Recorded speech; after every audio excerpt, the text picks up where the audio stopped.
Welcome, welcome, people. Don't you love it? Look at this technology. I'm holding a phone while looking at him while trying to record, but it's not working. Oh, crap. What have I done here? How do I make this bigger? What have I done to your iPhone thing? Okay, there we go. Okay. Oh, crap. I lost it. Okay, it's back. Kev, Phil. Okay. Let's get into it. I'm ready for week 1. I'm ready. Week 10 in review. Week 11 preview. All right, hit it. I'm ready for Camp Krusty and Wild Poopers. Oh, God. Talk about painful.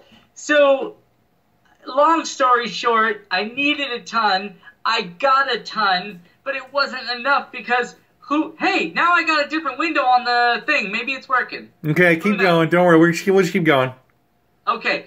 Anyway, my guy, Cam Newton, who got me 43 on Monday night, threw most of those 43 points worth of his scores to somebody named Funchess, who I want to punch in his stupid faces.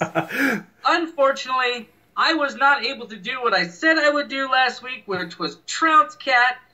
I gave it the old college try, and much like the Irish this weekend, I fell short, losing by 1 point, 118-117.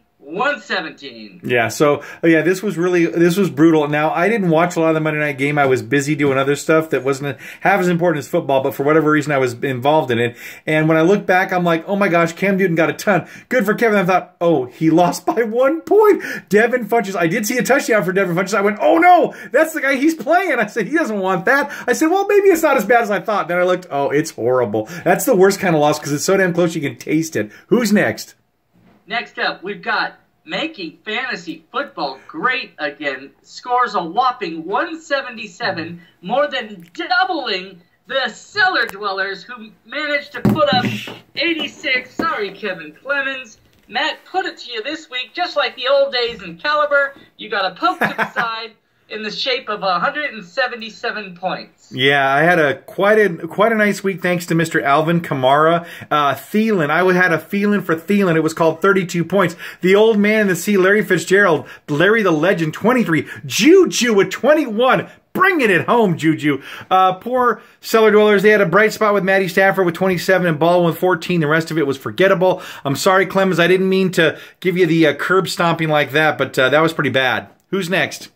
Next up, we got Voldemort, who wasn't able to score enough to take down the Braille Bombers. The Braille Bombers quietly putting together a good season. Now at 7-3, she wins 121-100. Yeah, Braille Bombers, good day with Russell Wilson and her Seattle Seahawks. He got her 23. Seattle got 13, but the big story was Mr. McCaffrey. They're calling him Run CMC there in Carolina, and for good reason. He brought 20 points to the board. Voldemort's DeMarco Murray's 3 friggin' touchdowns, 29 points. Could not overcome that. He did not have the Adava Kedavra, whatever that spell was that tried to kill Harry Potter. She banished him back. Don't roll your eyes. You read those books. Next up. Oculus Reparo. See? That's what I'm talking about. Yeah, that's what we need, stupid Ever. Go ahead. Okay, and speaking of a Harry Potter fan, Malibu Stacy's, who would surely end up going to Gryffindor, lost to the Gentlemen Four Quarterlies, 111-151, or 152, basically. Wasn't able to do it. Yeah, I guess during that day, I don't even know if she looked at her score because she was taking on what I read was shopping therapy after that, trouncing by the Miami Convicts. But yeah. Tom Brady nestled her in his bosom with 28 points, and A.J. Green rubbed her feet. But then Robert Woods came in with the back rub for 41 points. I mean, hard to overcome. Just those three alone put her so far down that Malibu Stacy couldn't come back up for air. Who's next? Our penultimate game is the Punishment Dude was able to put another one in the win column against the team who loves to change names. What is it with those Laytons? We had one who couldn't name a team, and now we got one who just can't stop throwing names. The Krustovsky Lovejoy Project falls victim to the Punishment Dude. Punished by 19 points, 123-104. Yeah, now you're frozen, but we're going to have you keep talking because it'll be funny just to see your frozen face on Skype, okay? Okay. Okay. This technology is working awesome. Yes. Okay. No. We'll talk about it after. Yeah, so we'll talk about it. So, Punishment Due, nice game. I don't think it's going to matter in the scheme of things with the number of games we have left, but it's always good to see a battle royale between some bottom feeders. And poor Joe, maybe the name change one day will work, but it wasn't today because LaShawn McCoy, man, he's either really hot or really cold. 9 points this week. Cameron Brate disappeared. What? Can you occasionally look at your other phone to make sure we're still in frame? Because when you just we are. nothing but stare, we totally are. We totally are. Moving all Relax, dude. It's gonna be awesome. It's gonna be money, dog. Don't even worry about it. It's gonna be money. Anyway, next game. The final game. Give me that booty. Unfortunately, puts it to the deplorables, who's having a tough go in a rookie season. She is at 1-9. He is slowly crawling up that division. He may be that one may be decided here pretty soon. Let's talk to get going. He's at 6-4, beating her 165. What say you, bald cold man? Bald cold man. This is what I say, is that how sad must it be if she was even watching these games, she gets to watch Mark Ingram run in for 3 touchdowns thinking, okay, he's putting up 33. This is going to be a good day. Finally, I'm going to get a, oh no, I'm not going to get a win because here comes Murderer's Row. Case Keenum, 34. Hopkins, 20. Thomas, 22. Graham, 20. Landry, 15. Lewis, 21. It's like, can you stop with the 20 smacking? It's like smack after smack after smack. Tough game. Yeah. Who's next? Next, we have standings, buddy. Yes. Woohoo! Real quick. We've got in Brockway alone at the top now. Matt Dickey making fantasy football great again at 7-3, followed by 1 game back by Voldemort, who was 6-4, and unfortunately 3 games back you have Malibu Stacy's at 4-6. She really needed a win this week, didn't get it. Ogdenville spelled correctly yet again. Lovejoy tied at the top with Camp Krusty. We're both 5-5, and the Deplorables bringing up their rear at 1-9. North Haverbrook alone at the top, like I said, putting together a magical season. Braille Bombers alone, 2 games out front at 7-3, followed by the 4 Quarterlies at 5-5, and the Poor Cellar Dwellers relegated to the bottom spot at 2-8. And finally, in Springfield, we have, no surprise, 8-2, the Wild Poopers. 2 games only up on that booty, who is 2 games up on Punishment Due, bringing up the rear. That's the standings. Yeah, and you know, it's interesting because I think I might have cursed myself with Todd telling him he might be out of it, because he's definitely not out of it. With, what is it? Is it 3 games left, I think, or is it 2? 3 games? 2. 2 games left. He could technically tie his dad. Now, I don't know how it's going to come down to points, but he's only two spots out of that. Same thing with Malibu Stacy, so she's not out of it either. I mean, everybody's still in. I mean, not everybody. There's still 2 people that are really fighting for playoffs right now, and and if people drop, they could also be out of playoffs, right? So it's really coming down to it, and that's what makes it fun. I think you're in for sure. Me and Joe are in for sure. What you call it? Cat's in for sure. But yeah, those second people, they all some of them definitely have a chance. Okay, let's some luck. Okay. They need some luck, like Andrew Luck, who went to like Europe to get some sort of strange therapy over there. Okay, so I'm going to hold up my piece of paper but there we go. It focused on that. Look at that. So, not a whole lot of action on the waiver wire today. There wasn't anything that was contested. The only 2 things I wanted to call out was that Krustovsky not going down without a fight. He wants to stay in top and keep you second. He picked up Jamal with 2 A's Williams from Green Bay for 25 bones, and he also grabbed Jamison Crowder, who likes some chowder, up in Washington for $25 as well. Everybody else just picked up people for minimal dollars. I'm guessing it's fill-ins or backups here and there, but not a whole lot of action out there today. Also, note to the league, quickly, December 10th is now the tentative date of our get-together. Details to follow, but mark your calendars with a save the date for December the 10th. Nice. So, let's talk about next week, or is there anything else you wanted to bring up, Mr. Baldy? No. Well, there was one thing. Is there a new rule this year about what we can keep and what we can't keep? Yes, there is. Thank you for asking me, Mr. Wooden Man. You are like Dr. Nick over there. So, yes.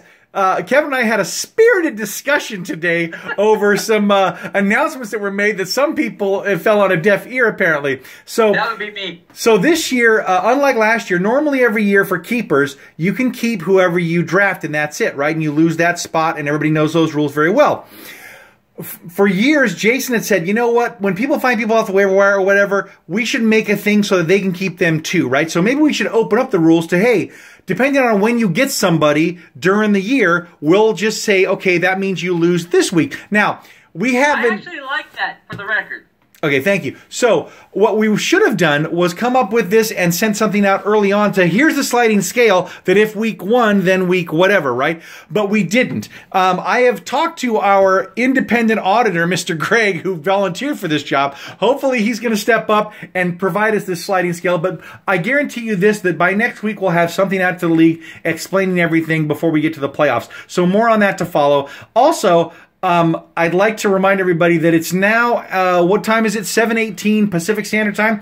I still have no link to this Dawn interview. I'm beginning to think I doubt that it even exists. This could be something that he's conjuring in the background, but I'd like to actually see if Dawn's going to make it onto the program. Maybe this week, maybe next week. I don't know. What's it going to be? I deserve that. Yeah, you do. Somebody today said, I'll have it to you before we record. What happened there? I had to go and run an errand. Oh, yeah, okay. You know, you've got every excuse in the book. Let's go to week 11 before we lose, folks. Exactly, yes. Radio. Yes, give me your top 3 games. That way I don't have to keep holding this and my arm will fall off. Come on. Top 3, just look through them. First one, okay, this one you might say, top 3, they're both losing teams. I trust you. Both these teams are 4-6. Both these teams are not mathematically out of it yet, and both absolutely need 2 wins going out with their folks they're trying to replace getting 2 losses. We have Malibu Stacy's at 4-6 going up against the punishment due. Whoever loses is mathematically out of no matter what happens in the rest of their division. Exactly, yes. No, I love it. I love that you picked this one because, again, this has playoff ramifications written all over it. We can't really judge it because Malibu Stacy hasn't updated her lineup, but it's going to be Drew Brees versus Mr. Harvard himself, Ryan Fitzpatrick. Lovely. That'll be interesting. Will Melvin Gordon discover that he knows how to play running back again? I don't know. I know he's not in another league that we're in. Demarius Thomas, maybe he'll have a good day, maybe he won't. Cooper Kupp. Who the heck knows? Gronkowski's looking to have a big day against Oakland Raiders. And on the other side, punishment due. Who else do they have? Shepard had a huge day last week. Will he repeat it again, or will Eli let his mouth hang open and not be able to find the receiver? Brandon Cooks, is he going to be the man this week? I don't know. Travis Kelce, will he draw penalties? Absolutely. Will he make scores? I don't know. Who's next?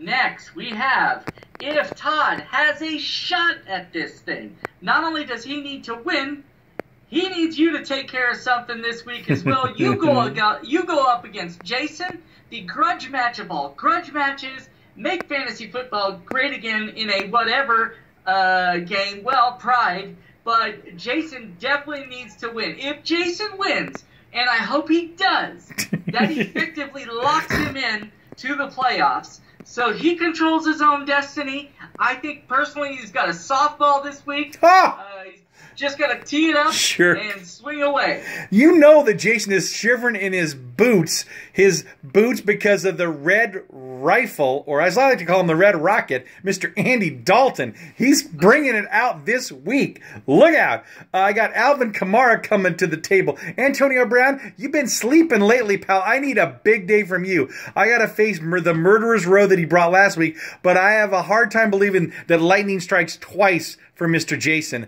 I expect this to be a close-fought game, and Lord knows I hope it comes down to a kicker so I can be like Todd. What's next? You should trade Antonio Brown. I should, for nothing almost. Okay, so give me your last game, your click to pick, your pick to click. What are we going to watch in the last setup? Give it to me. Well, I'm going to watch my game against my sister. Yes. Sibling rivalry, Camp Krusty's against the Four Quarterlies. We're both at 5-5, and both could use a win to have a winning record going into the last week. You're right. Now, are you going to go with Mike Hunt's brother, Brett Hundley, because you're going to have to since Cam's on a bye this week. Oh, no. Yeah. Tom Brady facing down. Look out because Tom's not going to be pleasant to play against. AJ Green, again, I don't know what he's going to do. He's been really up and down this week, so who knows if he's going to help your sister out. Same thing with you, with Nelson. Will he show up? I don't know. Pitts defense, you're going to play them against Carolina tomorrow night? That should be a heck of a matchup. I don't know what's going to happen. I'm hoping my Steelers do I thought you said Carolina had a bye. Oh, I do. Excuse me, the Titans. They have the same color uniforms. I get confused sometimes. Okay. Sorry. Tennessee, pardon the now, error. I tried to go out on the waiver wire and pick up another quarterback, but somebody picked up all that was left. There are no quarterbacks in the league. They're all on stinking Dickey's team. I think I'm actually rostering 5 now. I grabbed Teddy Bridgewater just in case, and I also grabbed the guy that Buffalo named for the hell of it. I'm like, hey, one of these guys has to hit. I'm streaming QBs at the end of this year. I am racing to the playoffs and seeing if I can somehow put use some twine and some duct tape and gum to hold my team together. Today, I had the maiden voyage in my Jeep to work this morning. Woohoo! It only has AM radio. Nice. One speaker. And the only station that I will listen to is CBS Sports. Now, on the Rome show, they did make an announcement that even though 24 hours ago they said this wouldn't be the case, they are going to pull Tyrod Taylor. So at least yes. Yeah, that's why I did it. I heard that happen, and I thought, no one's going to go get him. But if he has some crazy day where he goes off, there's enough people that are desperate for quarterbacks in our league, they'd be able to spend their bankroll. Because there aren't any left. I know. Shut it. So, hey, This should be fun. Everybody have another good week. It's week 11. We're coming to the end of our regular season. Playoffs are fast approaching. Lots of games with implications. Kevin, take us home, baby. Stay classy, Bone Storm. Woohoo!